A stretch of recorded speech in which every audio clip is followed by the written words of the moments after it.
Hello friend, अस्सलाम वालेकुम जी। आज हमारा लेक्चर है स्पोर फार्मेशन। चैप्टर नंबर 14 पढ़ रहे हैं। बियोलॉजी का लेक्चर नंबर 5 है, 10th क्लास। अगर स्पोर फार्मेशन की बात करें, पहले हमने डिस्कस किया था फ्रेगमेंटेशन को और बडिंग को हमने डिस्कस किया था। आज हम डिस्कस करेंगे स्पोर फार्मेशन को।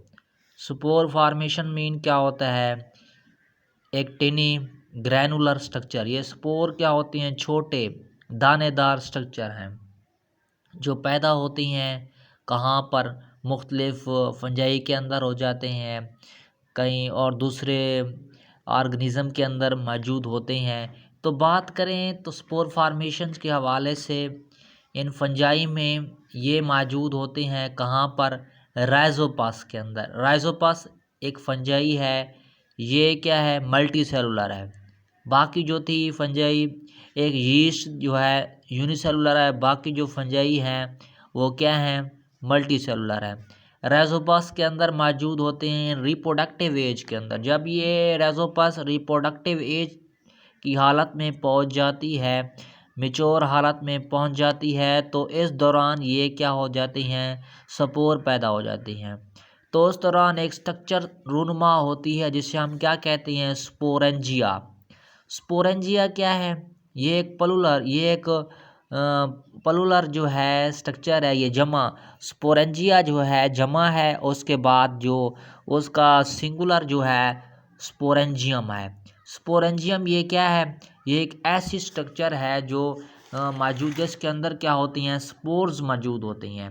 क्या मौजूद होती हैं? स्पोर्स मौजूद होते हैं। ये बॉडी के अंदर मौजूद होती है in the form of thick wall spore. ये क्या होती हैं? इसके अंदर मौजूद होती हैं थिक स्पोर्स।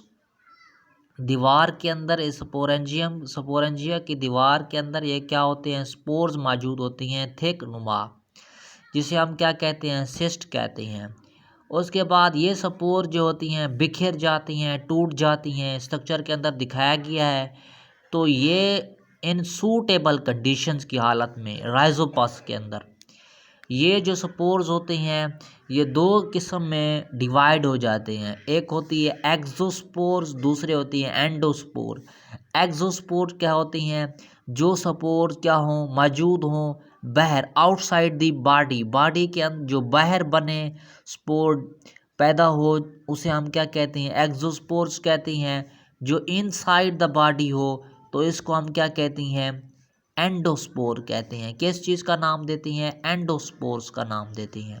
ठीक हो गया। तो इस तरह ये अगर बैक्टीरिया के अंदर बात करें, कुछ बैक्टीरिया जिसे हम नाम देते हैं क्लस्ट्रोडियम। क्लस्ट्रोडियम बैक्टीरिया जो है ये एक ऐसा बैक्टीरिया है जो मौजूद होता है अनफेवरेबल कंडीशंस की हालत में। कहाँ पर? और दूसरी जो है बैसिलस स्पीशीज। दो किस्म के क्लस्ट्रेडियम और दूसरे क्या हैं? Bacillus species. दो स्पीशीज है बैक्टीरिया हैं जो क्लस्ट्रोडियम जो है ये डंकी वगैरह की जो उसके अंदर जो मवाद होता है, फॉसल मादे होते हैं, फॉसल फ्यूज़ होते हैं, फॉसल मादे के अंदर ये क्या होते हैं? मौजूद होते हैं।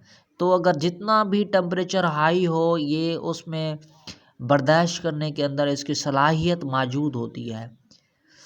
तो अगर बात करें बैक्टीरिया, ये बैक्टीरिया स्पोर होते हैं, इसके अंदर थिक वाल मौजूद होती हैं। इन स्पोर्स के अंदर क्या होती हैं? Thick wall. Bacterial cell produce a spores. ये स्पोर्स पैदा करते हैं जिसे हम क्या कहते हैं? कुछ स्पोर्स होती है बाहर बनते हैं जिसे हम क्या कहते हैं? एक्सोस्पोर। जो कुछ स्पोर्स अंदर की जानिब बनती हैं जिसे हम क्या कहते हैं? एंडोस्पोर्स कहते हैं इन बैक्टीरियल सेल के अंदर। ठीक हो गया। तो इस तरह के ये जो है ये सारा प्रोसेस मौजूद होता है कहाँ पर? ये भी क्या है?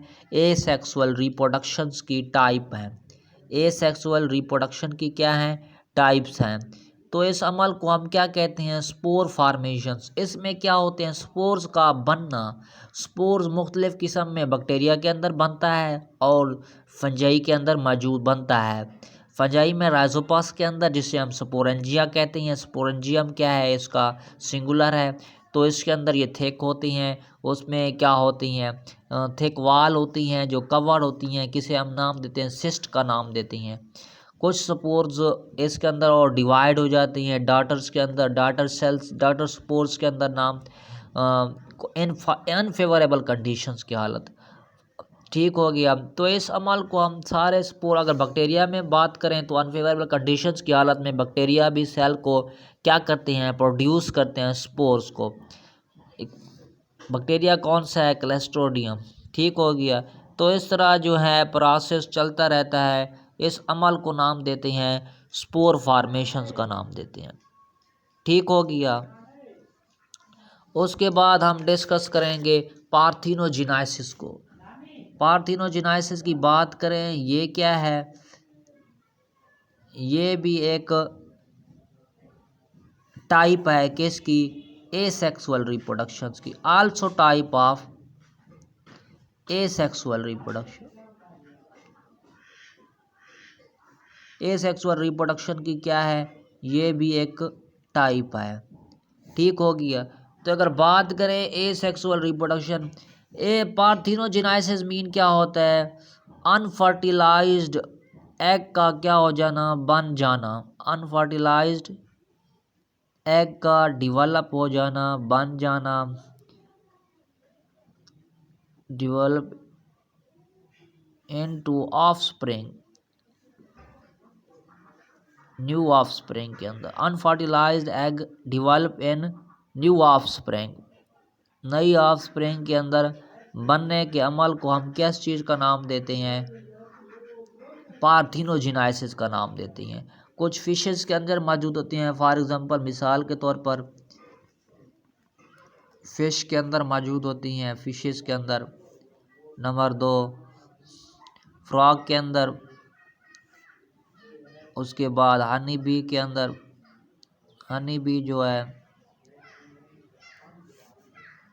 उसके बाद हो गया, और दूसरे इंसेक्ट के अंदर भी क्या हो जाते हैं, यहाँ स्पोर्स बनते हैं अनफेवरेबल कंडीशंस की हालत में। तो इस अमल को हम किस चीज़ का नाम देते हैं, पार्थिनोजेनेसिस का नाम देती हैं। ठीक हो गया। ये लेक्चर नंबर 6 पढ़ रहे हैं हम, चैप्टर नंबर 10 है। तो अगर इसमें बात करें हनी बी के अंदर, तो हनी बी जो है शहद का छत्ता सबसे जो ये पैदा करती हैं एग्स को। तो इस दौरान कंडीशन कौन सी होती है, अनफेवरेबल कंडीशन होती है।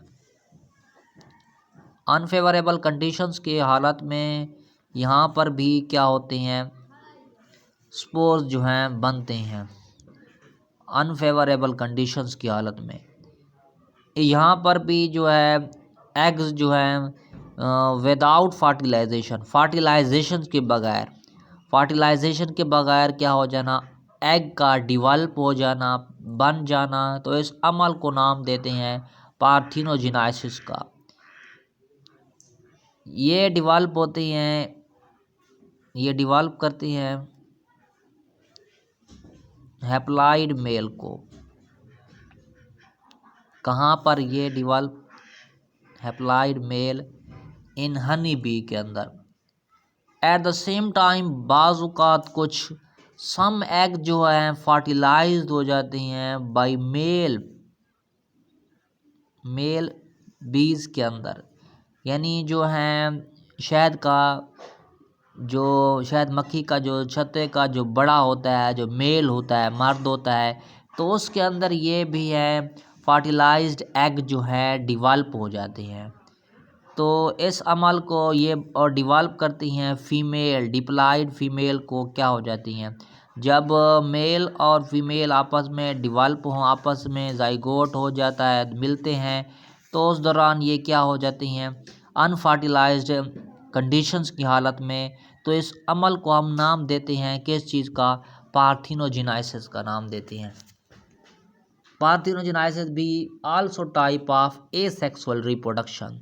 इसमें क्या हो जाती हैं, अनफर्टिलाइज्ड एग डिवेल्प होती हैं, ऑफस्प्रिंग, न्यू ऑफस्प्रिंग बनती हैं, एक मेल लेते हैं हनी बी के अंदर, उसमें इंसेक्ट में भी होती हैं, फिशेस के अंदर भी होती हैं, फ्रॉग के अंदर भी ये क्या हो जाती हैं, पार्थिनोजेनेसिस होती है।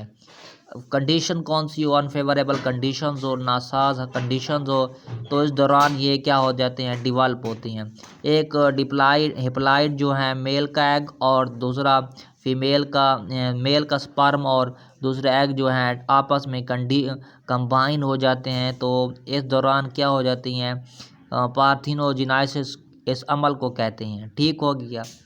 नेक्स्ट हम लेक्चर में पढ़ेंगे, डिस्कस करेंगे वेजिटेटिव प्रोपागेशंस को। Thanks for watching. अल्लाह हाफिज़।